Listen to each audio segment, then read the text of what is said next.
धन्वन्तरिमादिदेवं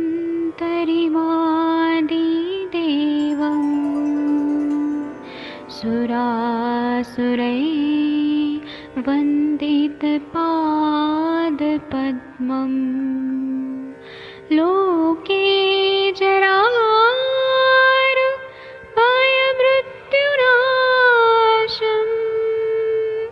दातारमीशं विविधौषधीनां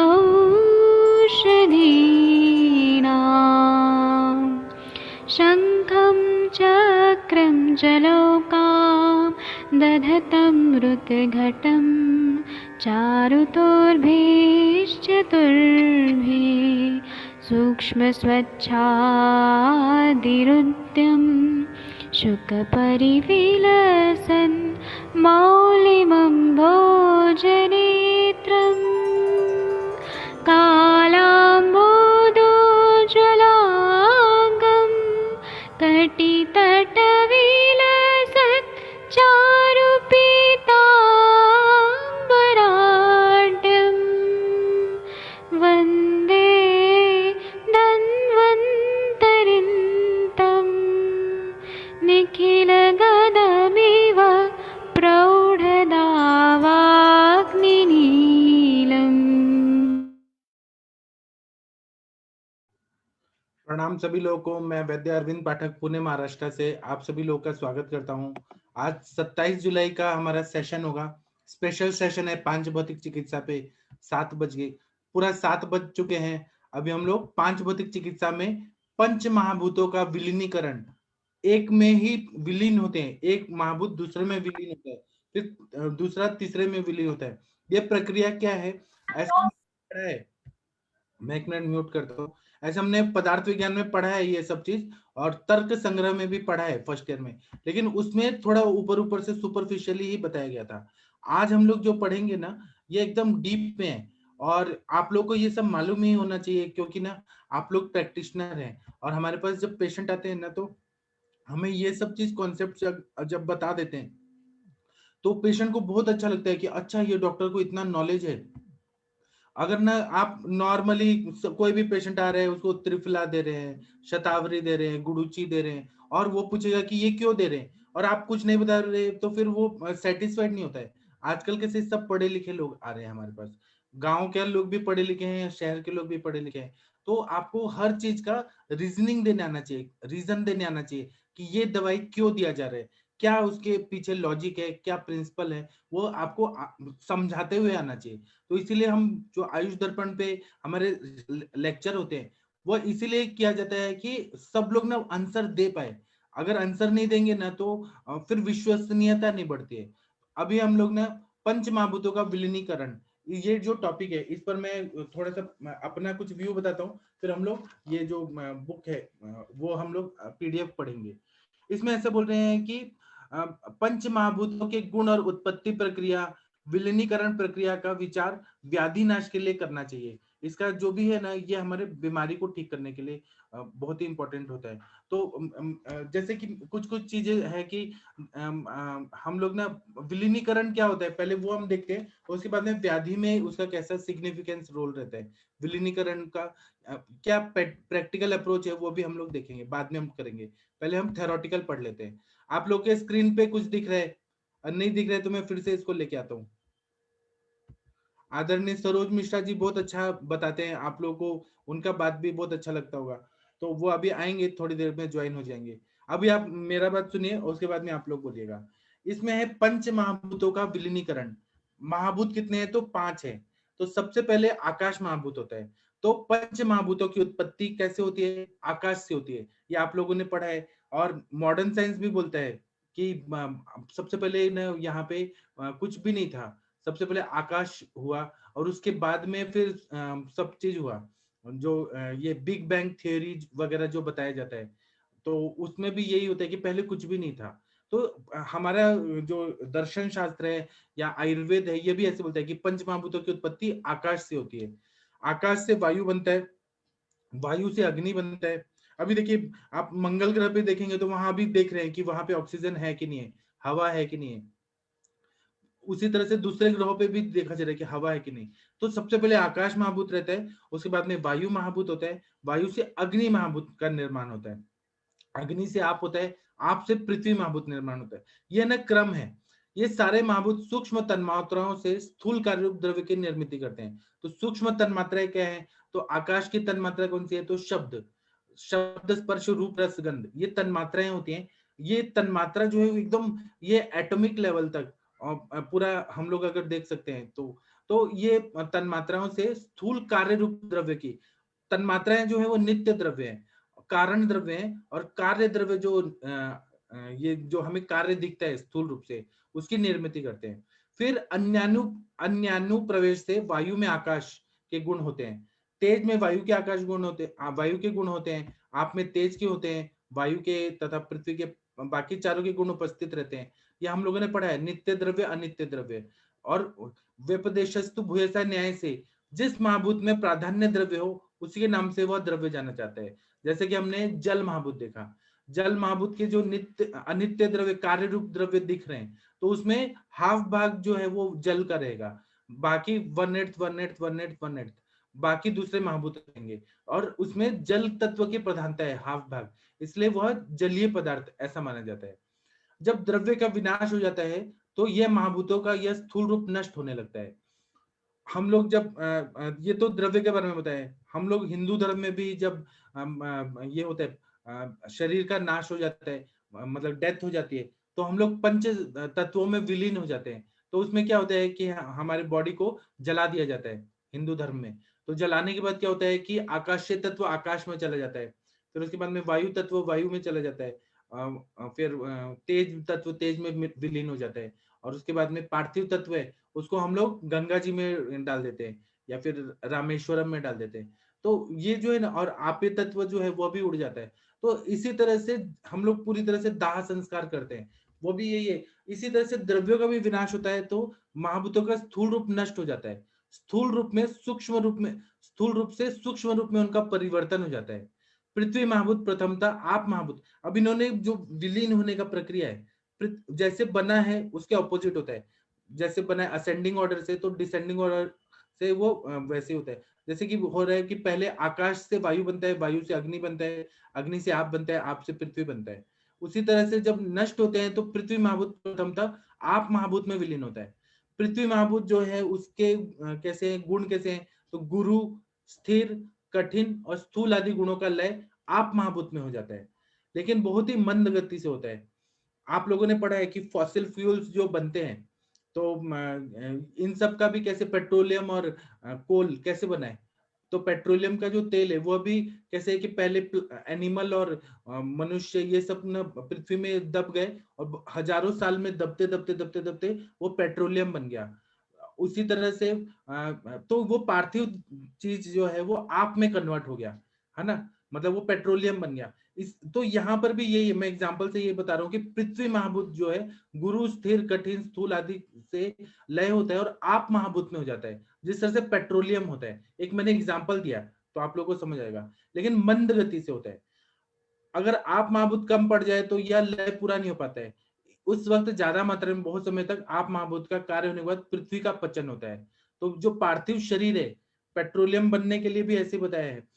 आगे और भी है, आगे और आएगा कि वो क्या होता है एग्जाम्पल से।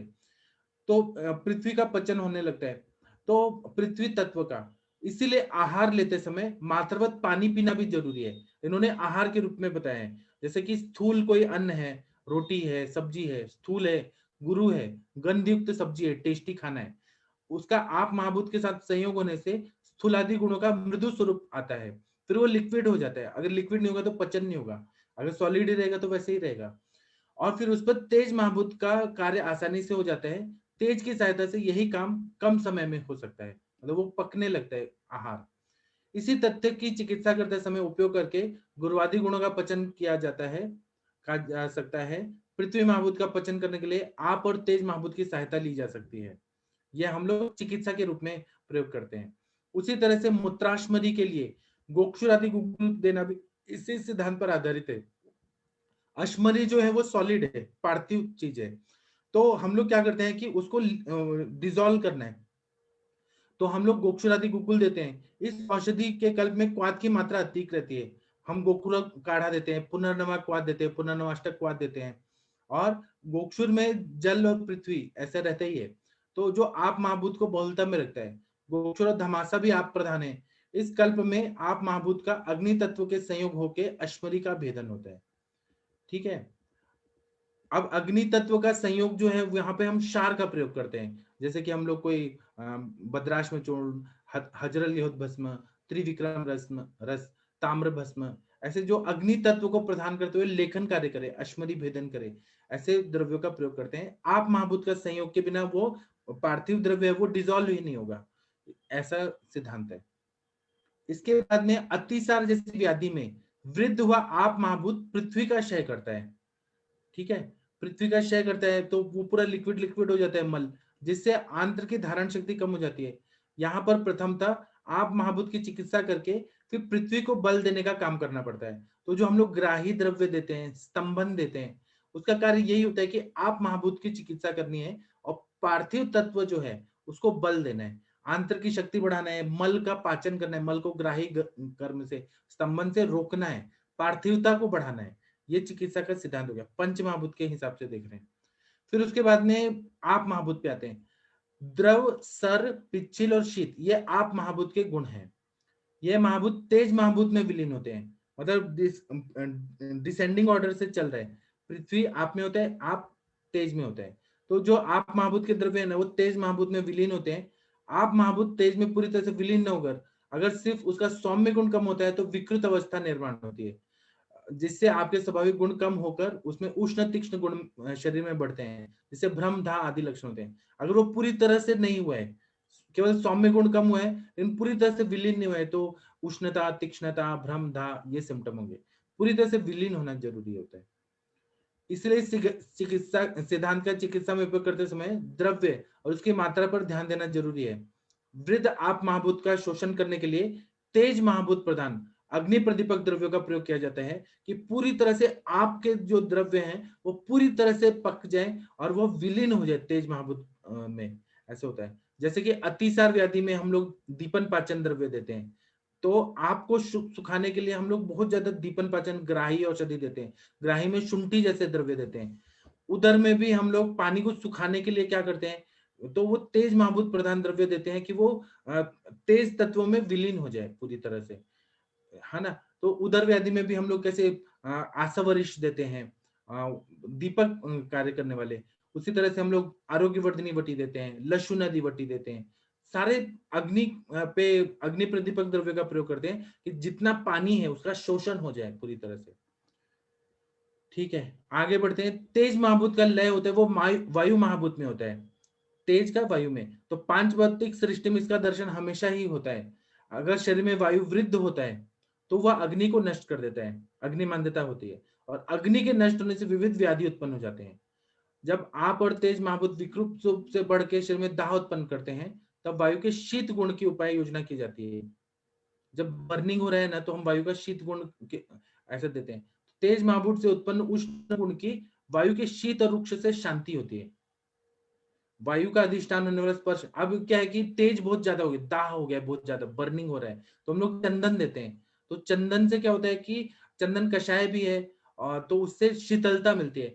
चंदन का लेप लगाते हैं हम लोग, तो उससे ना जो तेज का उष्णता है वो कम हो जाता है और उससे थोड़ा सा वायु किंचित रूप से थोड़ा प्रकोपित होता है, किंचित रूप से। तो रुक्ष गुण से क्या होता है, स्निग्ध गुण कम हो जाता है और फिर बर्निंग जो दाह है वह कम हो जाता है। इसी तरह से गैरिक का भी प्रयोग किया जाता है, लेकिन यहाँ पे गैरिक का नहीं है योजना क्योंकि वो पार्थिव द्रव्य है। यहाँ पे वायु के शीत और रुक्ष गुण से शांति होती है, बता रहे हैं। वायु का अधिष्ठान होने वाला स्पर्श नेंद्रिय भी तेज, हाँ, तो गैरिक का प्रयोग करते हैं ना तो ऊपर लेप लगा देते हैं, तो वो वायु का शमन, वायु में विलीन हो जाता है तेज का हीट पूरा। स्पर्श में तेज का शमन करने के लिए लेपादि प्रयोग का चिकित्सा में मदद करता है।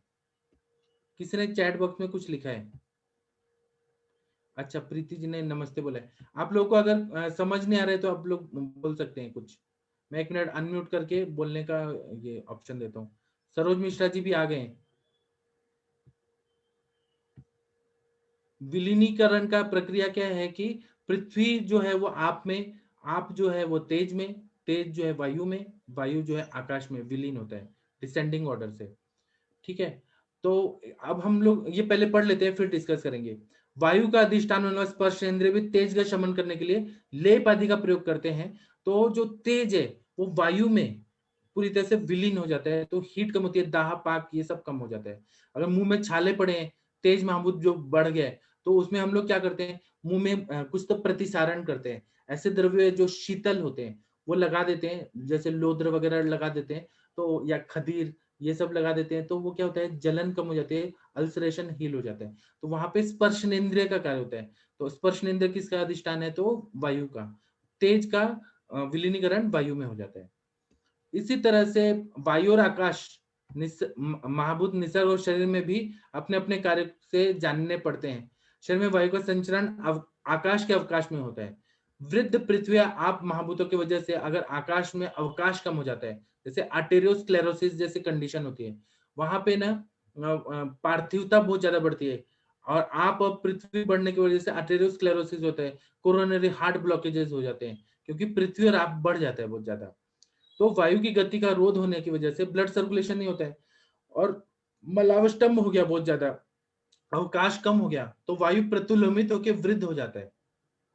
इस अवस्था में पृथ्वी और आप महाभूत का पचन और शोषण करने वाले और आकाश के अवकाश को बढ़ाने वाले कटु तिक्त और द्रव्यों का प्रयोग करना चाहिए। इसी का सिद्धांत का प्रयोग करके हम लोग रस पाचक, रक्त पाचक देते हैं। वह क्यों देते हैं कि वह पार्थिवता जो है, आर्टेरियोस्क्लेरोसिस या प्लेक फॉर्मेशन है या कोरोनरी हार्ट ब्लॉकेज है, उसको पचाने के लिए कटु तिक्त और ऐसे जैसे वासा का प्रयोग करते हैं हम लोग, रस पाचक, रक्त पाचक का प्रयोग करते हैं, फल त्रिकादिक्वाद का प्रयोग करते हैं। तो इससे क्या होता है, कोरोनरी हार्ट ब्लॉकेजेस पूरी तरह से खुल जाता है, ठीक हो जाता है। और मलावष्टम्भ जैसे कंडीशन है, जब पृथ्वी तत्वों से अवकाश पूरी तरह से रोक दिया गया है, तो हम लोग अनुलोमन करने वाले द्रव्य देते हैं। तो इससे क्या होता है कि अवकाश बन जाता है। कान में मल जमा हो गया तो हम लोग कान साफ करते हैं ताकि अवकाश हो। तो आकाश का अवकाश जब प्राकृतिक रूप में रिक्त रहता है तभी वायु की शांति होती है। शरीर में अवकाश मर्यादित है। अब ये विकृत नहीं होना चाहिए कि ये हो गया कार्डियोमेगैली हो गया, उसमें आकाश बहुत ज्यादा बढ़ जाएगा, तो आकाश ज्यादा बढ़ेगा तो वो भी बीमारी करता है। प्राकृतिक रूप में ही रहना चाहिए, ठीक है। इसी तरह से आकाश के अवकाश की कल्पना शरीर के प्राकृतिक कर्म होते हैं तब पूरी तरह से नहीं आती। शरीर जब तक निराम स्थिति में है तब उसके जड़त्व की कल्पना ही नहीं आती, लेकिन सामता आती है, बहुत ज्यादा सामता आ रही है, पार्थिवता और आप ये बढ़ जा रहे हैं, तो उससे क्या होता है कि स्रोत संचित हो जाते हैं, तो वह शरीर बहुत ही गुरु लगने लगता है। वायु का प्रकोप होने के कारण कारणवश को भी चेष्टा उस वक्त सशूल होती है। कल वो एक मैडम आई थी जो बीडीएस डॉक्टर थी, रात को आई थी, तो वो क्या बोल रही थी कि वेगावरोध हो रहा है और दिन में सो रही थी, दही खा रही थी पहले, अभी सर्दी जुकाम में तो नहीं, तो उनके बॉडी में बहुत ज्यादा आम आम साम है, तो वायु का गति नहीं हो रहा है, इसलिए अंग मर्द होता है, उनको पूरा बॉडी में पेन होता है। तो यही है कि वायु का प्रकोप होने लगता है, स्रोत में दोष संचित होने लगते हैं, शरीर बहुत गुरु लगने लगता है। वायु का प्रकोप होने के कारण कारणवश कोई भी चेष्टा उस वक्त सशूल होती है। कोई भी अगर हाथ भी हिला रहे हैं, उंगली भी हिला रहे हैं, तो बहुत पेन होता है। फिर चिकित्सा पश्चात वायु का अवकाश भी रिक्त होता है, जैसे हम लोग वमन कराते हैं, विरेचन कराते हैं, निरूपस्थि देते हैं, तो इससे क्या होता है, अवकाश तैयार करते हैं हम लोग। जब निरूपस्थि दिया, आज ये मैडम जो है ना, वर्षा कौशिक मैम, इन्होंने उधर के पेशेंट का पेट पूरा तरह से पैक हो गया था, तो इन्होंने क्या किया कि एक निरूपस्थि दिया। तो ये क्या है ना, अवकाश बनाते हैं हम लोग। तो इसका मतलब ये है कि उससे वायु भी शांत हो जाता है। तो इसका मतलब है कि वायु जो है वो आकाश में विलीन हो जाता है ना, विलीन हो जाता है पूरी तरह से। मलबद्धता में आकाश महाभूत के अवकाश में दोष वृद्धि होती है, वायु का प्रकोप होने से रुक्षता आती है, आकाश का सूक्ष्म और लक्षण गुण कम हो जाता है। इस अवस्था में पांच भौतिक चिकित्सा में चिंचा लवण तेल का प्रयोग करते हैं। चिंचा लवण तेल में अम्ल धर्मिता और क्षार धर्मिता इसको बैलेंस करके बनाया है, और तेल है तो वो स्निग्ध है, तो अम्ल धर्मी क्षार धर्मी ऐसा द्रव्य जो अनुलोमन करता है, मल का भेदन करके मल को साफ करता है। इससे और ऐसा प्रयोग करने से तेल से वायु भी शांत हो जाता है, आकाश का श्लक्ष्ण गुण वर्धन में सहायता मिलती है, और आकाश का सूक्ष्म श्लक्ष्ण गुण होता है, इसको ध्यान में रखिए। फिर इसी तरह से आकाश के अवकाश को बनाए रखने के लिए निरोगी व्यक्ति में भी उसका महत्व है। जब हम लोग क्या करते हैं कि प्राणायाम करते हैं, तो प्राणायाम करने से क्या होता है, हम पूरा तरह से वायु को अंदर लेते हैं। अंदर लेने का मतलब क्या है, जब हम कुंभक करते हैं, फिर ये कुंभक और रेचन जो करते हैं, तो कुंभक का मतलब क्या है कि अवकाश को हम लोग बनाते हैं। जो भी प्राणायाम का यही उद्देश्य रहता है, तो अवकाश होना बहुत जरूरी है। तो इसलिए निरोगी व्यक्ति में इसका बहुत ज्यादा महत्व आचार्य में प्रतिपादित किया है। आहार लेते समय आमाशय का एक भाग शेष रखने के लिए जो बोला है त्रिविध कुक्षी अध्याय में, वह भी अवकाश, आकाश के अवकाश को बनाए रखने के लिए बोला है, जिससे बाकी के महाभूतों को कार्य करने के लिए जगह मिल जाए। इस तरह से पंच महाभूतों के गुण, उत्पत्ति क्रिया और विलीनीकरण प्रक्रिया का विचार करके व्याधि नाश करना चाहिए। ठीक है, अभी इस पे और भी एग्जांपल आप लोग सोच सोच के बताइए। कुंभक मीन्स होल्ड जो हो रहा है ना, होल्ड करने का मतलब क्या है कि वायु जो है पूरा लंग्स को एक्सपांड करे पूरी तरह से। कुंभक मीन्स होल्ड, पूरक मीन्स इनहेलेशन, रेचक मीन्स एक्सहेलेशन। तो होल्ड करने का मतलब क्या है कि पूरा ऐसे एक्सपांड कर दे, और उसके बाद में जब हम निकालते हैं, एक्सेल करते हैं, तो लंग्स का कैपेसिटी बढ़ जाता है। पूरा लंग्स का कैपेसिटी अगर कम हो गया तो फिर बीमारियां हो जाती है। ठीक है, आप अभी बोलिए आप लोग को क्या बोलना है। कुछ और भी एग्जांपल से बता सकते हैं आप लोग विलीनीकरण को, छोटा छोटा एग्जांपल से भी बता सकते हैं। सरोज मिश्रा जी आप बताइए, शशि मैम कुछ बताइए आप लोग। प्रणाम सर। हाँ प्रणाम, बताइए। हाँ सर, ये अभी तो थोड़ा सा ये जो आपने बोला है उसको ब्रीफ कर रहा हूँ। हाँ जो पंच महाभूतों की उत्पत्ति होती है, आकाश वायु अग्नि जल पृथ्वी। तो आकाश से वायु की उत्पत्ति, वायु से अग्नि, से जल, जल से पृथ्वी की उत्पत्ति हुई। और किसी भी महाभूत का जो द्रव्य विशेष होता है, उसमें उस महाभूत के 50% गुण और बाकी महाभूतों के बाकी महाभूतों के one net one net one net बराबर बराबर मात्रा में गुण विद्यमान रहते हैं। तो सारे द्रव्य हमारे पांच भौतिक संगठन से बने हुए हैं, ऐसा माना गया है। तो कोई भी महाभूत होगा, कोई भी द्रव्य होगा, तो उसमें सारे के सारे महाभूत रहेंगे। जिस क्रम में पंच महाभूतों की उत्पत्ति हुई है, उसके ठीक अपोजिट क्रम में पंच महाभूतों का विलीनीकरण भी होता है। तो उसको अगर हम देखें, जैसे कि पृथ्वी की जो पृथ्वी महाभूत का विलीनीकरण होता है, वो जल महाभूत में होता है। तो उसका एग्जाम्पल साफ साफ देखने को मिलता है कि वर्षा ऋतु में जब पानी बरसता है, तो पृथ्वी जो होती है वो जल महाभूत में विलीन हो जाती है। इसी तरीके से यहाँ पे बोला गया है कि हमारे शरीर की प्रक्रियाओं को ठीक से संचालित होने के लिए जो पृथ्वी महाभूत रूपी जो हमारे द्रव्य होते हैं, उनके विलीनीकरण के लिए खाना खाने के बाद हम लोग पानी पीते हैं, ताकि पृथ्वी महाभूत जल महाभूत में विलीन हो जाए। और पृथ्वी और जल दोनों महाभूत जो होते हैं वो अग्नि महाभूत में विलीन होते हैं।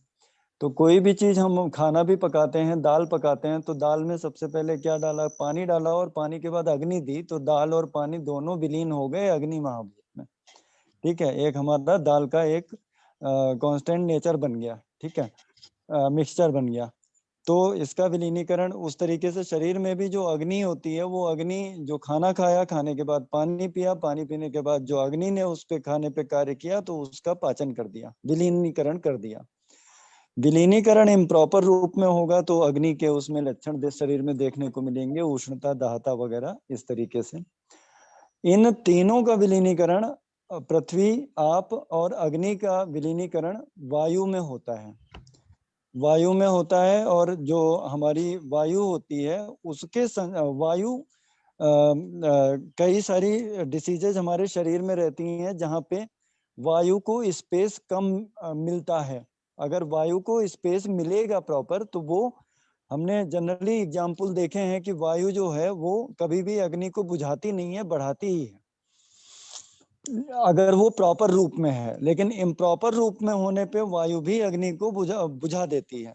तो इसीलिए हमारा ये इंडिकेशन कहा गया है कि जो हम लोग त्रिविध कुच्छी अध्याय में पढ़ते हैं कि आमाशय में जो खाने का एक चतुर्थांश अंश रिक्त रखते हैं, वो इसीलिए रिक्त रखते हैं कि वायु जो है वो अग्नि को हमारी बढ़ा सके, तो हमारी अग्नि प्रॉपर हो सके। कई ऐसी बीमारियां होती हैं जिसमें कि पृथ्वी और आप महाभूत विकृत रूप में बढ़ जाते हैं, और वो वायु के लिए बहुत कम स्थान छोड़ते हैं, ताकि वायु वहां की अग्नि बढ़ा सके। जैसे आमाशय के क्षेत्र में अगर हम ज्वर की संप्राप्ति देखते हैं, तो वहां पे क्या देखते हैं कि आमाशय में जो होता है वो पृथ्वी और आप महाभूत विकृत रूप से बढ़ जाता है। कैसे बढ़ता है? अग्नि मान्यता की वजह से। वो कैसे होती है?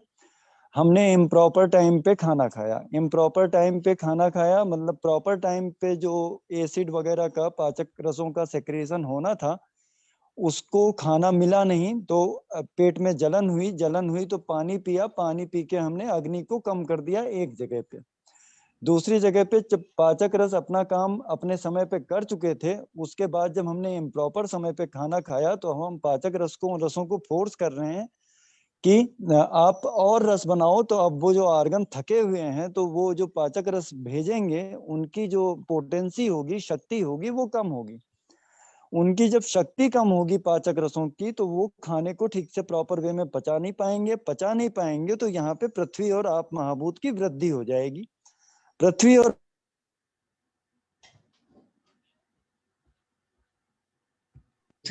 आप महाभूत की विकृत वृद्धि हो जाएगी। तो यहाँ पे वायु को संचरण करने के लिए कम स्पेस मिलेगा। कम स्पेस मिलेगा तो अग्नि जो होती है वो बढ़ नहीं पाएगी। जब अग्नि बढ़ नहीं पाएगी तो ये भी एक अग्नि मान्यता की स्थिति पैदा होगी। अग्नि मान्यता की स्थिति पैदा होगी और हम पृथ्वी महाभूत के विलीनीकरण के लिए और पानी ऊपर से पिएंगे। जब ऊपर से हम और पानी पिएंगे तो वो इस तरह की स्थिति बनाएगा जैसे सूर्य को चारों तरफ से बादलों ने घेरा होता है, उसी तरीके से आमाशय की अग्नि को चारों तरफ से पानी ने घेर रखा होता है और वो अग्नि को और मास्क कर देते हैं। अग्नि मान्यता की स्थिति और पैदा हो जाती है। यहाँ पे वायु को संचरण करने के लिए कम स्पेस मिल रहा है, अग्नि को और कम कर रहा है। उसके बाद जब हमने पानी पिया तो पानी के बाद में ये जो हमारा अपक्व अन्न था वो अब इंटेस्टाइन में चला गया। इंटेस्टाइन में जाने के बाद उसके दो भाग बने, आम रस और आम मल। आम रस चला गया रस धातु में, आम रस चला गया रस धातु में, और रस धातु में इस रसाग्नि ने कोशिश की इसको पचाने की। और जब तक ये हमारे जो विकृत दोष हैं रस धातु तक नहीं पहुंचते, तब तक ज्वर की उत्पत्ति नहीं होती। तो जब रस धातु तक ये ज्वर पहुंचते हैं उसमें समय लग जाता है 24 घंटे। तो 24 घंटे के बाद ज्वर की उत्पत्ति हो जाती है। उसके बाद ये जो हमारा आहार रस था, जो आम रस जिसे कहेंगे, आम रस और आगे बढ़ा और रस धातु को पोषण अंश देने के बाद ये रक्त धातु को पोषण देने के लिए गया। तो उस पर रक्ताग्नि की क्रिया हुई। रक्ताग्नि की क्रिया हुई तो विकृत रस बना, विकृत रक्त बना। और विकृत तो रक्त से पैदा होने वाली जो बीमारियां होती हैं रक्त धातु की विकृति की, सतत ज्वर की उत्पत्ति हुई। और हमारे शरीर में जो छोटे छोटे स्किन इरप्शंस पैदा होते हैं वो इसका लक्षण है। और जनरली इसको मीजल्स और चिकन पॉक्स से डिफरेंशिएट करने के लिए हम ये सोचते हैं कि मीजल्स एंड चिकन पॉक्स के जो स्किन इरप्शंस होते हैं वो पूरे शरीर में होते हैं, और इसके जो रक्त धातु की विकृति के स्किन इरप्शंस होते हैं वो केवल चेस्ट में और हाथों में होते हैं, पूरे शरीर में नहीं होते। तो ये एक डिफरेंशिएटिंग फीचर है। उसके बाद जो रस था तद रूप में आगे आगे की धातुओं में पहुंचता गया और वो आगे की धातुओं में विकृत रस पोषण देता गया और उससे अन्य अन्य बीमारियों की उत्पत्ति होती चली गई। तो यहाँ पे ये हमने देखा कि जो विकृत ज्वर की उत्पत्ति हुई उसके पीछे का सिद्धांत देखा। ऐसे ही हमारा प्राणवायु के क्षेत्र में लंग्स में क्या होता है कि लंग्स में जो हमारा वात, अगर हमारा ठंडा मौसम है, कोल्ड वेदर है, तो कोल्ड वेदर में जो वायु है वायु शीत गुण प्रधान है और हमारा कफ भी शीत गुण प्रधान है। जब हमने सांस ली या इस तरीके की चीजों का सेवन किया, इस तरीके की चीजों का विहार किया, तो उससे क्या हुआ कि वात का जो शीत गुण था वो कफ के शीत गुण से मिलके उसने बहुत ज्यादा शीत गुण कफ का बढ़ा दिया। बहुत ज्यादा शीत गुण जब कफ का बढ़ा दिया तो उसमें क्या हुआ कि वो वहीं पे स्टोर होके रह गया। जो हमारी फिजियोलॉजिकल प्रोसेस होती है रक्त निर्माण की, वो ये होती है कि हमारे हार्ट के राइट वेंट्रिकल से इम्प्योर ब्लड पूरे लंग्स में जाता है और पल्मोनरी ट्रंक के थ्रू लंग्स में जाता है। पल्मोनरी ट्रंक मतलब पल्मोनरी आर्टरी के थ्रू लंग्स में जाता है और फोर्सफुली जाता है।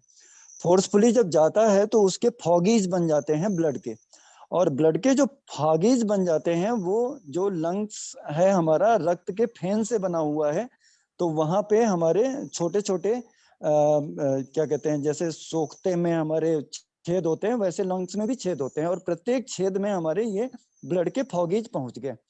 और ब्लड के जो फॉगीज पहुंचे, उनका क्या काम होता है कि जो सामान्य रूप में कफ का शीत गुण होता है, वो ब्लड के फॉगीज के उष्ण गुण से न्यूट्रलाइज होता है।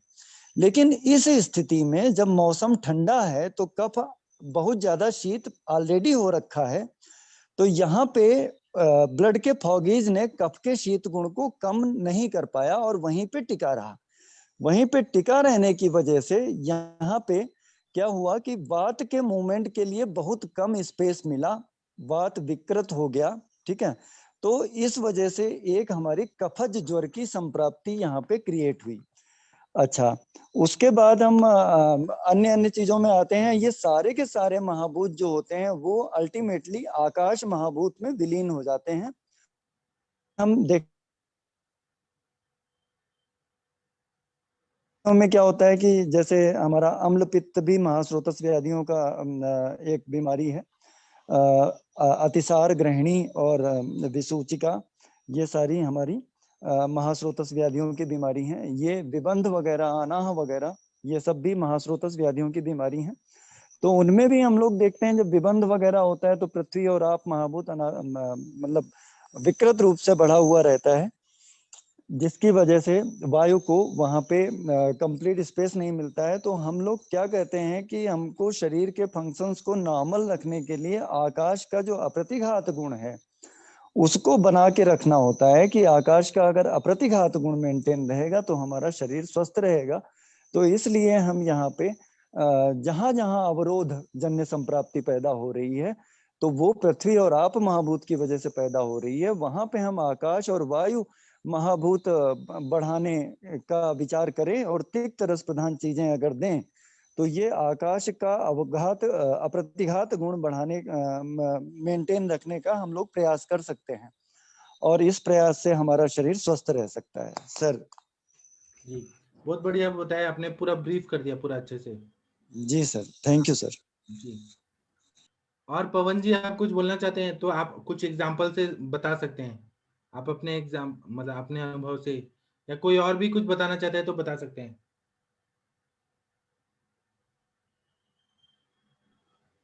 सर नमस्कार। हाँ नमस्ते प्रभात जी। आप फाइब्राइड हो रहे तो वहां पे क्या हो रहा है? विकृत, कौन सा महाभूत विकृत हो रहा है? फाइब्राइड हो रहा है या सिस्ट हो रहा है? ये पृथ्वी महाभूत का। और सिस्ट हो रहा है तो वो क्या हो रहा है? सिस्ट भी आपका होगा सर। हाँ फ्लूइड रहते बराबर। तो हम लोग वही विलीनीकरण करते हैं कि हम लोग इसमें कांचनार गुगुल वगैरह जो देते हैं द्रव्याद रस, तो सिस्ट को हम लोग पानी को तेज में विलीन करते हैं, तो पानी को सुखाते हैं। सर मैं थोड़ा बिजी हूँ, मैं पेशेंट है थोड़ा, इसलिए। ठीक है प्रभात जी बोलिए। सर सरोज सर से एक सरोज जी आपसे प्रश्न है। जी प्रभात सर। सर बहुत अच्छा बताया आपने, थैंक यू सर। ये सर ये आकाश महाभूत जो महाभूत का जो पेटेंसी को हमको मेंटेन करने के लिए जी तिक्त रस क्यों? तिक्त रस इसलिए कि जो आकाश का प्रतिघात होता है, जो आकाश का प्रतिघात बाधित, अप्रतिघात गुण बाधित होता है, मतलब कहीं भी ऑब्स्ट्रक्शन क्रिएट होता है, तो वहां पर पृथ्वी और जल महाभूत की ही प्रधानता रहती है। ठीक है, तो पृथ्वी और जल महाभूत की जब प्रधानता रहती है तो हम उसको बैलेंस करने के लिए उसके ठीक उल्टे आकाश और वायु महाभूत बढ़ाएंगे। ठीक है, जैसे तराजू का एक पलड़ा है, बीच में कांटा अग्नि है, एक पलड़े पे पृथ्वी और आप महाभूत रखा है और एक पे आकाश और वायु महाभूत रखा है।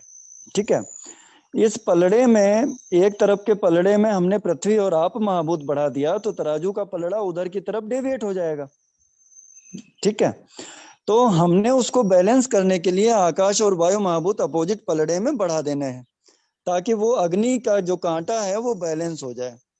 अग्नि का कांटा जब बैलेंस होगा, वो कैसे बैलेंस होगा? जब हम आकाश और वायु महाभूत देंगे। हमारे सारे रसों के पांच भौतिक संगठन के हिसाब से आकाश और वायु महाभूत इकलौते तिक्त रस में उपस्थित हैं और किसी में नहीं है।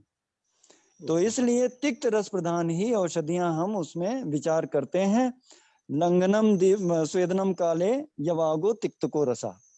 ठीक है, तो ज्वर चिकित्सा में भी हम सबसे ज्यादा, हम अगर जो ये देखें कि कटुतिक्त कषाय रस जो है वो हमारा वात की वृद्धि करते हैं और कफ का शमन करते हैं। उनमें भी जो सबसे ज्यादा शमन करता है वो है तिक्त रस, क्योंकि दोनों ही आकाश और वायु महाभूत जो हैं वो पृथ्वी और आप महाभूत के उल्टे काम करते हैं। दूसरी तरफ अगर जो हमारा आकाश और वायु महाभूत बढ़ जाता है तो तराजू का पलड़ा जिस तरफ शिफ्ट होता है, हम उसके उल्टे महाभूत पृथ्वी और जल बढ़ाते हैं। तो इकलौता ऐसा रस जिसमें पृथ्वी और जल महाभूत दोनों एक साथ हैं वो है मधुर रस। ठीक है, तो ऐसी स्थिति में जहां पे हमारी अपतर्पण जन्य व्याधियां हो रही हो, जहां पे आकाश और वायु महाभूत की विकृत वृद्धि हुई हो, वहां पर हम पृथ्वी और आप महाभूत को बढ़ाने के लिए मधुर रस का प्रयोग करते हैं। मधुर शीत औषधियां जी। तो उसमें शतावरी, आप वो क्यों रुक गए? शतावरी आपका फेवरेट है? जी शतावरी, यस शतावरी। अच्छा ठीक है, अंजना मैम से पूछेंगे। अंजना मैम, ट्यूबल ब्लॉक में आप कैसे बताएंगी? ट्यूबल ब्लॉक का आप सोच के बताइए, ट्राई करिए कि यहाँ महाभूत के हिसाब से कैसे होता है ट्यूबल ब्लॉक में। या मीनल गुप्ता मैम आप बताइए, ट्राई तो करिए आप लोग। फैलोपियन ट्यूबल ब्लॉक में कैसे, क्या महाभूत का क्या होता है, उसको कैसे चिकित्सा करते हैं? कोई और भी बता सकता है? सर ट्यूबल ब्लॉक में, प्रणाम सर, ट्यूबल ब्लॉक में एक्चुअली आकाश महाभूत सबसे पहले कम हुआ, क्योंकि कहीं पर भी जगह कम हुई।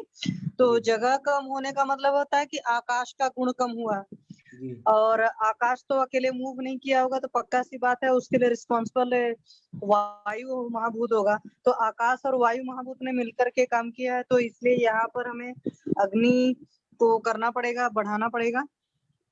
ये नहीं तो वैसे आप अग्नि वाले देती हैं क्या? पांच भौतिक के हिसाब से तो पृथ्वी और आप बढ़ाना चाहिए। ट्यूबल ब्लॉक नहीं, ये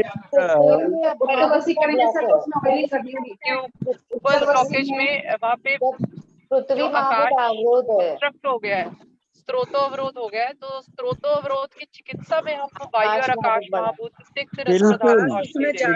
मतलब आकाश कम हो गया तो आकाश को हमें बढ़ाना पड़ेगा। तेल क्यों फिर डालते हैं? तेल का मतलब क्या है? वहाँ पे तेल क्यों डालते हैं? अवरोध जन्य संप्राप्ति है ना पृथ्वी और आप महाभूत की वजह से। पृथ्वी का विलीनीकरण आप में होता है, तो इसलिए जब हम तेल डालते हैं तो वो आप में विलीन हो जाता है पूरा, फिर रास्ता खोलने में आसानी हो जाती है। उसमें भी हम लोग क्षार तेल का यूज करते हैं, कभी कभी हम लोग ब्रिहण करने वाले तेल का यूज करते हैं। इसको एक्सप्लेन करिए ना कोई, जो मैं हिंट दे दिया हूँ, अभी आप लोगों को एक्सप्लेन करना है। ट्यूबल ब्लॉक में क्षार तेल का प्रयोग करते हैं, वो क्या होता है महाभूत से बताइए। सर इसमें आकाश महाभूत कम हुआ है तो हमें आकाश महाभूत बढ़ाना होगा ना एक्चुअली, या हाँ तो कैसे बढ़ाएंगे? कैसे बढ़ाएंगे? आकाश महाभूत का वैसे तो अगर हम सही तरीके से देखें तो आकाश स्रोतों का शोधन कर रहा है, ब्लॉकेज को खत्म कर रहा है। तिक्त रस इसलिए हम क्षार तेल दे रहे हैं। वो मतलब नॉर्मली तिक्त पौष्टिक भी रहता है और तिक्त दूसरी तरह से भी होता है। तो जो क्षार तेल होगा वो तिक्त रस होगा, जिसकी वजह से वो उसके ब्लॉकेज को खोलेगा, और उसके बाद हम उसमें पौष्टिक देके फिर फाइनली हम उसको रसायन या जो भी मधुर चिकित्सा की और संतर्पण की ओर बढ़ेंगे। जब हम वहां पे क्षारीय द्रव्य दे रहे हैं तो वो क्या होता है? तेज महाभूत प्रदान होता है, और तेल के रूप में दे रहे हैं। तो पार्थिवता जो है, जिससे ब्लॉकेज जो है स्त्रोतोरोध, तो पृथ्वी का विलीनीकरण आप में होता है, आपका तेज में होता है, तेज का वायु में होता है, वायु का आकाश में होता है। तो यहाँ पे सभी अप्लाई हो रहा है। सरोज मिश्रा जी, सर जैसे यहाँ पे जो ब्लॉकेज है सर, बोलिए। जो ब्लॉकेज है वो तो अम्लधर्मी कंडीशन में है अभी, उसको हम क्षार तेल दे के क्षारधर्मी मैनेजमेंट देना चाहिए, ऐसा। बिल्कुल सही सर, हाँ बिल्कुल सही। जैसे ट्यूबल ब्लॉकेज, महाभूत से बताइए, विलीनीकरण से वहां पे ट्यूबल ब्लॉक को थोड़ा बताइए। ट्यूबल ब्लॉकेज की कंडीशन जो है वो ब्लॉकेज जहाँ पे भी होगा वो पृथ्वी और आप महाभूत के बढ़ने की वजह से ही होगा। तो ये ब्लॉकेज हुआ तो पृथ्वी महाभूत बढ़ गया। अब पृथ्वी और आप बढ़ गया तो यहाँ पे इसके उल्टे महाभूत आकाश और वायु और अग्नि को हमने बढ़ाना है। तो ये जो क्षार तेल का विधान है, आकाश और वायु और अग्नि महाभूत प्रधान औषधियां जो होती हैं वो क्षारीय औषधियां होती हैं। इस वजह से ये क्षार तेल का जो इंडिकेशन किया गया है। तो क्यों दिया, क्षार क्यों नहीं दिया, यवक क्षार क्यों नहीं दिया? कौन सा सर? आप बोले कि तेज वायु आकाश वाले द्रव्य देना जी। है, तो तेल कल्पना क्यों यूज किया? हाँ, ताकि जो पृथ्वी महाभूत का विलीनीकरण तेल के आप में हो जाए। हाँ, तेल की जो उसमें जलीय गुण होता है, जलीय अंश में हो जाए, जिसकी वजह से अवरोध पैदा हुआ है। जी।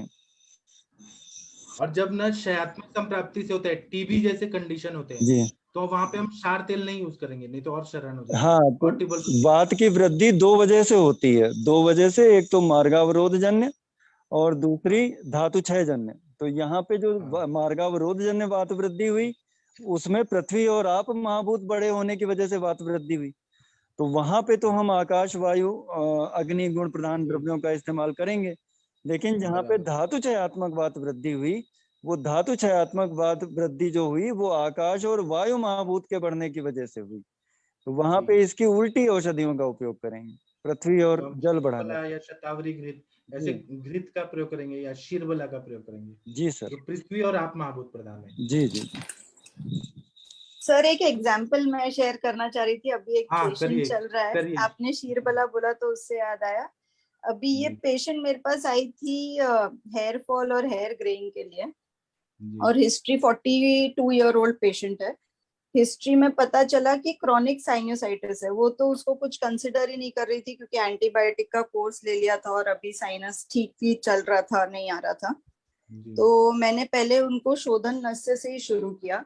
अब ये ऐसी केस थी कि उनको राइट साइड पे तो नस्य वो ले पा रहे थे, है ना, गुड़शुंठी का नस्य जो मैं देती हूँ शोधन के लिए जनरली, तो राइट साइड में जा रहा था अच्छे से और शिरोविरेचन भी हो रहा था।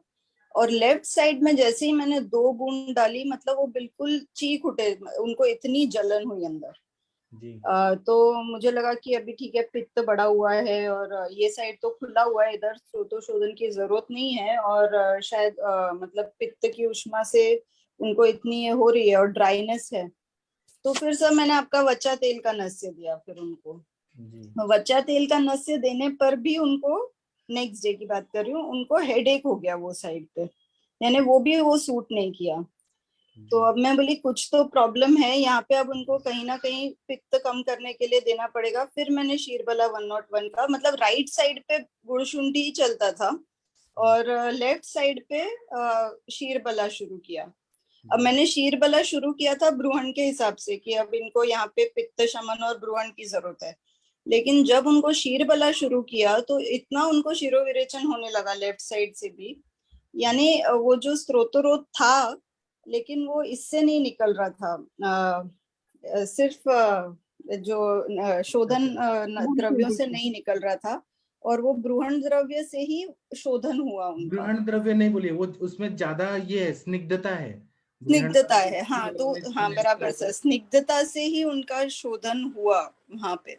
जबकि मैंने इतना एक्सपेक्ट नहीं किया था कि इतना उनको ये निकलेगा, मतलब इतना कफ और इतना ये निकला। ना, दोनों हाथ में उंगलियों में ऐसे चिपक चिपक के देखे तो चिपचिपाहट कम होती है, स्निग्ध गुण कम होता है वच्चा तेल में, और यही शीरबला में देखिए चिपचिपाहट ज्यादा होती है। यस सर, हाँ। तो वच्चा भी उनको, मतलब उनको ज्यादा स्निग्धता की जरूरत थी उधर। और यानी मैंने पहली बार, स्निग्ध गुण किसका है? तो आपका है। तो वहां पे आप द्रव्य डालेंगे तभी वो विलीनीकरण होगा, पृथ्वी का आप में विलीनीकरण होगा और तभी वो निकल पाएगा, शोधन होगा। हाँ सर, तो बस वही मुझे शेयर करना था कि ये एकदम क्लासिकल वो शीरबला डालने से उनका शोधन हुआ वहां पे। अभी भी चल ही रहा है, यानी उनका वो रोज डालते हैं और उनको खूब अभी निकलता है। यही सिद्धांत हम अनुवासन बस्ती, मात्रा बस्ती देते हैं, तो उसमें भी जो चिपके चिपके मल रहते हैं वो सब मात्रा बस्ती से जो चिपके चिपके वो सब निकलते हैं। या हम स्नेहन करते हैं वमन के पहले, उसका भी यही है कि पृथ्वी जो तत्व है वह आप में विलीन होता है। Yes sir. जी सर। कितना अच्छा बस्ती वाला थोड़ा सा बताएंगे, थोड़ा क्लियर नहीं हुआ, एक बार दोबारा बताएंगे कि जो मल, जो संचित मल भी निकल आता है उससे, वो चीज बता रहे आप? हाँ, तो पृथ्वी जो है, विकृत पृथ्वी जो जमा है इंटेस्टाइन में, पार्थिव द्रव्य जो सूख गया है, स्थूल है ना। आप महाभूत वायु से मत सोचिए कि मलावष्टम है, ऐसा मत सोचिए। पार्थिवता है वहां पे, हम जब आप महाभूत प्रधान जो स्निग्ध है, और पृथ्वी द्रव्य वहां पे ये हो गया, रुक्ष हो गया बहुत ज्यादा और चिपक गया है। तो जब हम पृथ्वी का विलीनीकरण कहाँ होता है, डिजोल्व कहाँ होता है पृथ्वी, तो वो जल में विलीन होता है। तो इसीलिए वो देने से पूरा क्लीन होता है पूरा अच्छे से। बहुत अच्छा बताया सर, और थैंक आपने जो बोला कि तिक्त पौष्टिक और तिक्त सामान्य, तो आप ये तिक्त क्षीर बस्ती दे ही रही है ना, उसका क्या जी सर। उद्देश्य है? फिर वही मेरे को थोड़ा सामान्य वाले में थोड़ा कंफ्यूजन था। तिक्त पौष्टिक तो मैं मतलब बहुत सारे ट्रीटमेंट्स में यूज होता है, क्योंकि ये एक ये भी कॉन्सेप्ट है जो स्त्रोतो दृष्टि में जो अवरोध होता है तिक्त तो वो भी। सामान्य मतलब रस पाचक, रक्त पाचक, ये आम का पचन करते हैं। स्त्रोत अच्छा। तिक्त सामान्य हो गया। तिक्त पौष्टिक क्या हो गया, जो तिक्त क्षीर बस्ती देते हैं उससे हाइट इंक्रीज होती है, फिर ऑस्टियोपोरोसिस, और फिर अवेस्कुलर नेक्रोसिस, जहाँ पे मतलब जो शोधन और बृंघन दोनों करे तो वो हम पौष्टिक में लेंगे। हाँ, और शोधन जो ज्यादातर वो पाचन और बल्य और शमन और बृहन ऐसे करता है। ठीक है। और जो पाचन ही करता है, मेन केवल दोषों का पाचन करता है, वो सामान्य में होता है, जैसे रस पाचक, रक्त पाचक, फल त्रिकादिक्वात। जी सर, बहुत अच्छा बताया, थैंक यू सो मच। जी। और बताइए, ये उदर व्याधि में बताइए, कोई बताएगा उदर रोग में हम लोग कैसे, कौन से महाभूत का चिकित्सा करते हैं? कोई बताना चाहे तो बता सकते हैं। माधुरी मैम आप बताइए, जलोदर हुआ है तो उसमें हम लोग कैसे विलीनीकरण का सिद्धांत से कैसे बोलेंगे? माधुरी जाधव मैम, मिनल गुप्ता मैम। सर उसमें आप बोलते हैं ना आस्था वरिष्ठ देते हैं। मिनल मैम थोड़ा माइक के पास आके बोलिए प्लीज। हेलो। हाँ बताइए बताइए आप। जलोदर में हम लोग क्या करते हैं? सर विरेचन करते हैं ना सर। हाँ, विरेचन हाँ का मतलब क्या होता है? कि कौन से महाभूत को क्या कर रहे हैं हम? महाभूत से बताइए। सर आप महाभूत को हमें कम करना है ना उधर। हाँ आप जैसे अतिसार में बोला था ना, अभी एग्जाम्पल दिया था पानी, हाँ तो सर इधर उधर में जलोदर जल का संचिति है ना, तो उसको हाँ कम करना है सर। हाँ तो उसको विरेचन करेंगे हम सर। हाँ, क्योंकि मल संचिति भी है, तो वहां हाँ पे अवकाश बनाना है हमें, वायु, हाँ बस। वायु और आकाश को बनाना है, तो हम विरेचन द्रव्य देते हैं। तो जो उष्ण उष्ण रहते हैं, तेज महाभूत प्रधान रहते हैं, तो स्त्रोत को निकालते, शुद्ध करते हैं। तो हम आप्यता, अरिष्ट भी देते हैं ना, उसमें उष्ण रहते हैं ना सब। तो वो जल को सुखाते हैं, तो जल का विलीनीकरण तेज में होता है, इसलिए पानी हाँ को सुखाते हैं। हाँ, आप ना मटका रख दीजिए चूल्हे पे, गैस पे रख दीजिए, पानी को उबालते रहिए तो पानी उड़ जाएगा, क्योंकि वो विलीनीकरण हो जाता है तेज में पूरा। वैसे हाँ उधर। Yes sir. जी। तो जो विरेचक द्रव्य दे वो हम इस प्रिंसिपल पे दे रहे हैं कि वो अग्नि महाभूत प्रधान है और वो आपको सुखा देगा, और जैसे वो मोशन से बाहर शोधन ले आएंगे तो शोधन। क्योर हो जाएगा। और उससे क्या फायदा क्या होता है, तो आकाशीय तत्व और वायु, ये तत्व बढ़ जाते हैं, क्योंकि वो पूरा स्त्रोतरध हुआ है पूरा। जी सर। हाँ, पेट पूरा फुल भरा हुआ है स्त्रोतस से, अम्बुव स्त्रोतस, स्वेदव स्त्रोतस और अन्नव स्त्रोतस, सब भरा हुआ रहता है। जी। अब हम कुछ और देखते हैं। सर यहाँ पांडु रोग में, गोमूत्र का भी तो ऐसा ही होगा इंटरप्रिटेशन। हाँ हाँ बताइए। गोमूत्र में भी अग्नि बढ़ेगा और स्रोत क्लियर होगा तो वायु आकाश का स्टेटस मेंटेन होगा। जी। अब पांडु रोग में बताइए, महाभूत के हिसाब से पांडु रोग में कौन से महाभूत का क्या क्या होता है?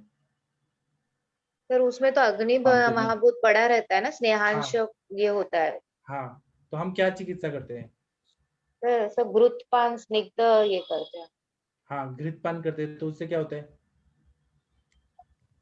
सर घृतपान अभी घृत अम्ल है, स्निग्ध द्रव्य है ना आप हाँ, बोलिए बोलिए, सही बोल रही हैं, सही बोलिए। बोल तो सर स्निग्धता बढ़ा रहे अग्नि। अम्लधर्मी हाँ अम्लधर्मी घृत, द्रव्य। वो घृत अम्ल ही है ना सर, द्रव को आपने कहा। बढ़ाते हैं चलो ना, ठीक है, आप महाभूत से द्रव को बताइए। बढ़ाते हैं। द्रव सर आप महाभूत बढ़ाया ना, अगर अग्नि में, जी। क्योंकि आप तेज में विलीन होता है ना सर। जी, आप सोचिए फिर बताइए। ये आपका होमवर्क है माधुरी मैम। सर आपने पांडु सिखाया है ना सर, स्निग्ध स्नेहांश कम होता है पित्त की इतनी उष्ण तीक्ष्णता से, हाँ, तो स्नेह पानी करने का रहता है आपको हमेशा स्नेह पान करके विरेचन करना होता है। हाँ विरेचन कर। हाँ, स्नेहपान करे विरेचन करना होता है, फिर ब्रिहन करना होता है जी। अब जो हम ब्रिहन करते हैं उसमें लौह तत्व वगैरह देते हैं, पार्थिव तत्व देते हैं जो हाँ रक्त लो को बढ़ाए। ठीक है, अभी हम और देखते हैं रक्त पित्त की चिकित्सा बताइए पंच महाभूत के हिसाब से। जो भी आता है बोलिए बस, इसमें ये मत घबराइए क्या बोल रहे हैं क्या नहीं। रक्त पित्त की चिकित्सा में बताइए उसमें कौन से महाभूत बढ़ जाते हैं, कौन से क्या होते हैं। सरोज मिश्रा क्या बताएंगे? मनीषा मैम? जी सर, रक्त पित्त में पित्त का उष्ण और तीक्ष्ण गुण बढ़ा होने की वजह से महाभूत से बताइए, महाभूत से। जी महाभूत पे आ रहा हूँ। उष्ण और तीक्ष्ण गुण बढ़ा होने की वजह से रक्त पित्त की संप्राप्ति बनी है। यहाँ पे आकाश, वायु और अग्नि बढ़ जाते हैं, तो इसकी वजह से रक्त पित्त पैदा होता है। तो यहाँ पे पृथ्वी और आप महाभूत बढ़ाने होते हैं। आप महाभूत और पृथ्वी महाभूत बढ़ाने के लिए हमारा जो सिद्धांत रहता है कि जो आप महाभूत बढ़ाएंगे तो उससे उष्ण और तीक्ष्ण गुण जो पित्त के हैं वो कम होंगे, और पृथ्वी महाभूत बढ़ाएंगे तो जो ये आकाश और वायु बढ़ने की वजह से ब्लड एक तरीके से हल्का हो गया है, उसमें भारीपन आएगा और वो अपनी जगह पे रुक जाएगा या कोगुलेशन टाइप का हो जाएगा, ऐसा समझ सकते हैं। तो क्या द्रव्य देते हैं जो ये सब करे? ये रक्त पित्त में हम वही मधुर और शीत, मधुर और मधुर रस प्रधान, मतलब कि पृथ्वी और आप प्रधान द्रव्यों का इस्तेमाल, मतलब मीठी चीजें ज्यादा इसमें सुटेबल सर और रहेंगी। सबसे ज्यादा घ्राण इंद्रिय से देते हैं, जैसे नस से, जैसे तुरंत ही असर करता है। जैसे जी दुर्वा स्वरस का नस से दिया, प्लांडु का दिया, तो उससे तुरंत में हो जाएगा क्योंकि वो पृथ्वी महाभूत प्रधान रहेगा। और ये पांच भौतिक चिकित्सा में पद्म किट देते हैं, शतावरी घृत वगैरह हम लोग त्रिदोष चिकित्सा में दे सकते और हैं। उसमें सारिवा, अनंता, मंजिष्ठा, चंदन, दुर्वा, उशीर, कमल गट्टा, ये सब देते हैं। ये सब क्या है? जलीय और पृथ्वी महाभूत प्रधान है। जी जी सर यहाँ रक्त क्षय होके आकाश का वृद्धि होता है। रक्त क्षय हो क्या आकाश का वृद्धि? नहीं, पहले की संप्राप्ति शुरुआत में रक्त पित्त। शुरुआत में देखिए पित्त का उष्ण और तीक्ष्ण गुण बढ़ा, पित्त का उष्ण तीक्ष्ण गुण बढ़ा तो रक्त और पित्त का आश्रय आश्रय संबंध है।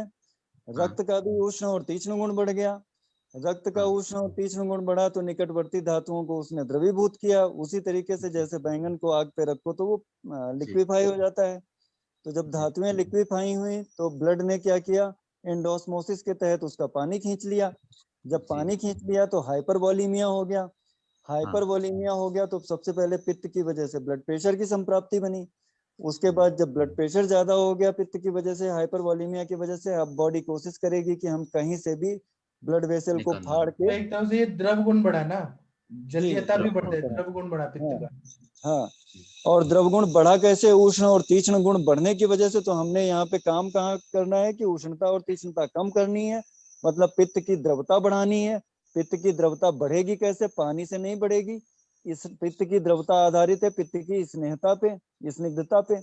तो स्निग्ध द्रव्यों का इस्तेमाल, घृत वगैरह का इस्तेमाल करके हम पित्त की उष्णता तीक्ष्णता को कम कर सकते हैं। कोई भी घृत इसमें अच्छा कार्य ये तो करेगा। आपने बता दिया उष्ण और तीक्ष्ण गुण का रक्त का, लेकिन जी चरक संहिता में ये भी बोला है कि द्रवता, गुणता ये भी बढ़ता है, मतलब उसमें पित्त का द्रव गुण भी आ जाता है रक्त में, वॉल्यूम वॉल्यूम से भी बढ़ जाता है, तो रक्त वाहिनी फूट जाती है। वॉल्यूम सर बाद में बढ़ा, लेकिन उसकी जो जड़ है वो उष्णता तीक्ष्णता पे है। बराबर बराबर। वॉल्यूम बाद में बढ़ा। तो वॉल्यूम बढ़ा तो इसलिए बोलते हैं कि उपेक्षा करो, वो निकल जाने दो पहले, आम जी रस जी जो है। हाँ हाँ, हाँ उसके बाद में शोधन करना है, तो हम लोग द्रव गुण को कम करते हैं शोधन से, वमन से या जी विरेचन से। जी जी जी बहुत ही लॉजिक है ये सब चीज। जी जी अब वात रक्त में बताइए आप लोग, वात रक्त और विसर्प में महाभूत के हिसाब से बताइए। विसर्प एक क्षारधर्मी व्याधि है। तो हाँ, क्षारधर्मी व्याधि में भी वही महाभूत के हमारा, हिसाब से बताइए। हाँ, क्षारधर्मी व्याधियों में सभी में आकाश और वायु और अग्नि बढ़े हैं। जी, तो यहाँ पे भी हम पृथ्वी और जल बढ़ाएंगे वात रक्त में। तो इसमें लेप वगैरह जो दिए जाते हैं वो सब कैसे होते हैं? शीत होते हैं पूरा। शीत, हाँ शीत। जी, कितना अच्छे से बता रहे हैं आप। Thank you sir. हाँ, और श्वास और काश में बताइए महाभूत के हिसाब से।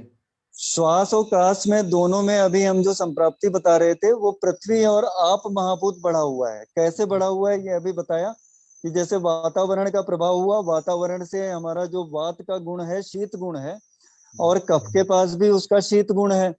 तो वातावरण से वात का शीत गुण कफ के शीत गुण के साथ मिलकर विकृत शीत गुण की अतिशय वृद्धि कर दी, अतिशय वृद्धि कर दी। अब इसको न्यूट्रलाइज करने के लिए हमारे पास रक्त का जो उष्ण गुण था वो था, लेकिन अब रक्त का उष्ण गुण था वो इतना कम था कि ये विकृत बढ़े हुए शीत गुण को इसने कम नहीं किया, कम नहीं कर पाया। तो इससे क्या हुआ कि यहाँ पे शीत गुण ये पृथ्वी महाभूत और आप महाभूत की विकृत वृद्धि हो गई। विकृत वृद्धि होने की वजह से ये संप्राप्ति हमारी अवरोधजन्य पैदा हुई, ऑब्स्ट्रक्शन की।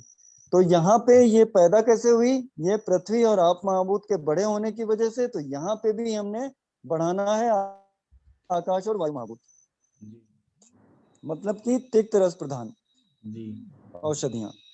तिक्त और कटु भी देते हैं हम लोग यहाँ पे। अग्नि हाँ, कटु भी चाहिए यहाँ पे जी, अग्नि तत्व को बढ़ाने के लिए कटु भी देते हैं। हाँ जी। डॉक्टर पूजा मैम, आप कुछ बोलेंगे? आपको कैसा लग रहा है डिस्कशन? डॉक्टर पूजा भावसर मैम। हाँ सर, नमस्ते सर। बहुत अच्छा चल रहा है सर, वही सुन रही थी मैं भी। जी हाँ सर, आपका वो जो आपका एक पॉइंट था ना। अच्छा सर, आप बोलिए, पहले आप बोलिए। आपका डिप्लोमा कोर्स जो था वो कितने दिन का था? 5 वो 6 मंथ का सर था सर। हमने 5 साल चलाने वाले हैं, ये ज्यादा और विस्तार से होने वाला है। हाँ, वो तो दिख ही रहा है, बहुत अच्छे से चल रहा है। जी चलिए बताइए। हाँ। और वो भी फ्री में हमारा। हाँ सर, मुझे पहले नहीं मिला ना मैंने पहले ये कर लिया इसलिए। ठीक है, आप बताइए अभी। हाँ सर, वो आप जो कंसेप्ट बता रहे थे ना, शेर बस्ती का पूछ रहे थे ना, तिक्त शेर बस्ती क्यों? तो ऑस्टियोपोरोसिस में भी और नेजल स्प्रे में हम लोग तिक्त शेर बस्ती और जो आपका शेरबला तेल का नस्य का बताया है ना, हाँ। वो नस्य में सर गंध गुण यूज होता है, क्योंकि नासा को भी हम पृथ्वी का ही बराबर ये मानते हैं, और गंध गुण वो यहाँ पे वहाँ पांचभौतिक का ये सिद्धांत लागू होता है। नासा जो है वो पार्थिव है, पार्थिव अवयव है। हाँ, पार्थिव अवयव है। और जो गांजना मैम बोलते हैं ना कि ये पीसीओडी या फिर जो भी मेंसेस के जो पेशेंट्स है उसमें जो आप नस्य दीजिए, तो हम लोग गर्भाशय को भी पृथ्वी ही मान के चलते हैं। तो जैसे हम नस्य काम करेंगे तो वो यूटेरस पे अपने आप ऑटोमेटिक काम होता है उसका। जी, एक जगह और पृथ्वी थर्ड पे थिंग, देंगे तो दूसरे पृथ्वी पे पोषण हो जाता है। हाँ, तो उसको बल्य होता है वो। जी। और थर्ड पॉइंट ये तिक्त शेर बस्ती का है सर, क्योंकि तिक्त शेर बस्ती के जो कंटेंट है ना वो सारे स्थिर, गुरु, गंध, अचल और खर, मतलब एक तरह से पृथ्वी प्रधान ही है। तो वहां पे जो रुक्षता और खरता बढ़ती है ऑस्टियोपोरोसिस के, जैसे I am giving one example, वो पेशेंट्स में हम ये बस्ती प्लान करते हैं ना, तो वहां पे पृथ्वी का एक तरह से आपके साथ पृथ्वी भी जाएगा सर, स्नेहांश के साथ। तिक्त शेर बस्ती का बोल रही हूँ मैं जी। तो ये इस तरह वात और आकाश को भी वो करेगा, बैलेंस करेगा। जी, अभी देखिए ये इतिश्री साहू मैम ने पूछा है चैट बॉक्स में, श्वास में वायु का भी प्रकोप होता है। तो श्वास में हम लोग इसलिए तो घृत कल्पना देते हैं ना। घृत देने का क्या प्रयोजन है कि वायु को बैलेंस करना है हमें, स्निग्ध गुण, मतलब वैसे वायु को हम लोग जलीय तत्व से बैलेंस करते हैं। घृत प्रधान जैसे कि कंटकारी घृत, या फिर हम लोग वमन कराने के पहले भी ये आप्यता पूरा लाते हैं, और वहां पे जो कफ है, जो पार्थिव है, उसको हम विलीन करते हैं। घृत इसलिए दिया जाता है, तेल का बस्ती दीजिए श्वास में, या फिर आप घृत पिलाए, बिना घृत और तेल के तो हो ही नहीं सकता है, इसलिए ये होता है। हाँ, वात वृद्धि के जो कारण माने गए हैं उसमें एक मार्गावरोध जन्य वात वृद्धि भी होती है, तो इस वजह से यहाँ पे वात वृद्धि को ले सकते हैं कि ये उस वजह से वात वृद्धि भी हुई है। तो वो स्त्यान कफ से वात वृद्धि होती है, अवरोध होता है स्त्यान कफ जी। और ये आरती शर्मा मैम बोल रही है सारिवा और अनंता अलग अलग है क्या? बताइए आप लोग। तो सेम है, अनंत मूल और सारिवा। अनंत मूल और सारिवा सेम है, बराबर। और अनंता सर अलग चीज है कि वो भी सेम ही? अनंत मूल और सारिवा तो सेम है, ये तो पक्का है। उसी को बोलते हैं अनंता और सारिवा, एक ही चीज है। ठीक है सर, थैंक यू। प्रणाम सर, ये विसर्प में थोड़ा समझ में नहीं आया, थोड़ा विसर्प में क्या होता है? तेज महाभूत बढ़ जाता है। तेज और जल बढ़ जाता है। तो इसलिए वहां पे पहले स्नेहन वर्ज्य बोला है कि हमें मतलब विकृत नहीं बढ़ाना है। तो वहां पे हमें जो भी चिकित्सा देते हैं वो हम लोग कैसे चिकित्सा देते हैं, लेप देते हैं। लेप जो रहते हैं वो विसर्प में कैसे रहते हैं, तो पृथ्वी और आप महाभूत प्रधान रहते हैं। पृथ्वी मतलब शीतलता चाहिए वहां पे, है ना। तो इसीलिए हम लोग, क्योंकि वहां पे विसर्प में फैलते जाता है, फैलते जा रहा है वो चीज। हाँ मिश्रा जी आप इसीलिए बताइए। लैक्टोकैलामाइन लोशन अगर जो विसर्प पे लगा देते हैं तो एकदम एरिसिपेलस के जो विसर्प के जो हमारे लीजन्स, वेजिकुलर लीजन महाभूत होते से बताइए, वो सब नहीं, महाभूत से बताइए। हैं, हाँ, तो महाभूत से यही है कि इसमें क्षारधर्मी कंडीशन रहती है, क्योंकि ब्लड बॉर्न डिसीज है, क्षारधर्मी महाभूत से कंडीशन। बताइए, वो तो जी, हम भी बता देते हैं, महाभूत से बताइए। आकाश वायु अग्नि बढ़े हुए हैं, तो जी उसमें हम ठंडी चीजें देंगे, मतलब पृथ्वी और आप महाभूत प्रधान जो लेप हैं उनका हम इस्तेमाल करेंगे। और जो तो विकृत सर्प में द्रव गुण से पित्त बढ़ा हुआ है, रक्त बढ़ा हुआ है, उसको रक्त मोक्षण से निकाल देंगे।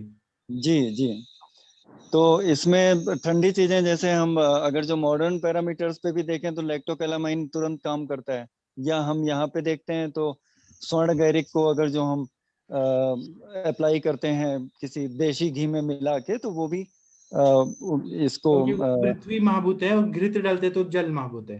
जी, पृथ्वी महाभूत को तुरंत न्यूट्रलाइज कर देता है। सर एक छोटा सा डाउट था सर।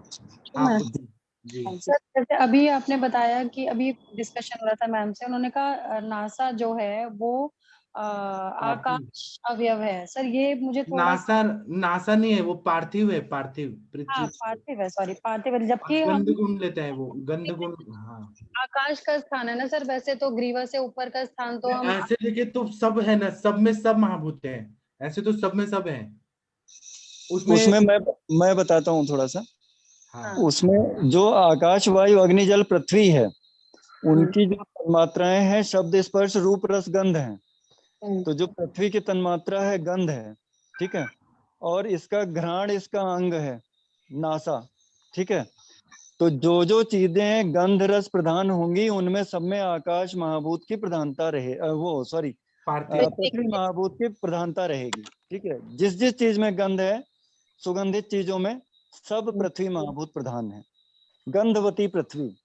नहीं वो ठीक है सर, वो जैसे हमने नासिका जो है ना वो पार्थिव अवयव है, पार्थिव।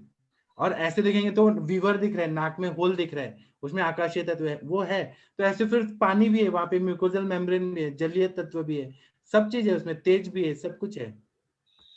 लेकिन मेन रूप से फिर यूट्रस जो है, गर्भाशय है, वो भी पार्थिव है, नासा भी पार्थिव है। अच्छा ठीक है सर। ठीक है, आप लोग को कैसा लगा आज का डिस्कशन?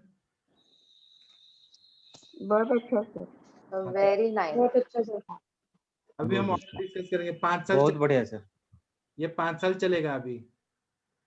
तो अभी हम बंद करते हैं सेशन, 8:15 बजे फिर मिलिए सब लोग। थैंक यू सभी लोग का, प्रणाम सभी लोग को सब।